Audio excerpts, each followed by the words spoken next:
सांस्कृतिक भारत रे परंपरागत पर्वगुड़िक मानव जीवनर गभीर दार्शनिकता, मानसिक शक्ति एवं वैज्ञानिक अंतर्दृष्टि सहित जड़ित। सेहीपरि एक गभीर अर्थबहुल पर्व हेउछि पवित्र सावित्री अमावास्या।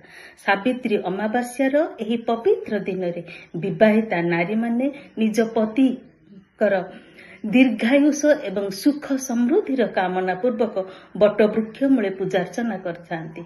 तेबे एहा केवल एक धार्मिक अनुष्ठान नुहे, बरं एथिरे अछि गभीर वैज्ञानिक एवं आध्यात्मिक दृष्टिकोण। कौन एहा जानिबा? सावित्री जने बुद्धिमती शक्तिशाली ब्राह्मण नारी आ जम हेउचंती मृत्युर देवता, विवेकर प्रतीक। पौराणिक उपाख्यान अनुसार सावित्रींकर पति सत्यवानंकर मृत्यु पर सावित्री निज पतिंकर आत्मा को बंचाइबा पई जाई जमदेवंक सहित अनेक प्रकार तर्क करथिले। तेबे एही उपाख्यान मानव मनर अपार शक्ति, दृढ़ मनोबल एवं ध्यान शक्तिर प्रतिनिधित्व करे।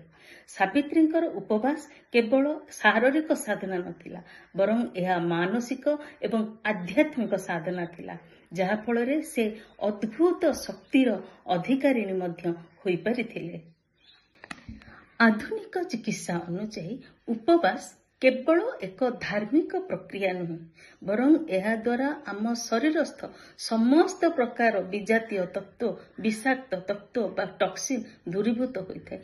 फଳରେ अंतःचेतना जागृत होता है एवं मनोबल दृढ़ होता है। सेहीपरि बटवृक्ष तले बसी ध्यान बा पूजार्चना करने द्वारा आमर ग्राउंडिंग होता है, अर्थात आमर मन एवं पृथ्वी मध्य एक संजोग स्थापन होता है, जहा मनोवैज्ञानिक मानक मतरे मनरे शांति और स्थिरता प्रदान करिथाए। सावित्री अमावास्या केवल पति प्रेम एवं विश्वासर प्रतीक नुहे, बरं यह एक नारीर असीम धैर्य, शक्ति, बुद्धिमता एवं आत्मबलर प्रतीक अटे।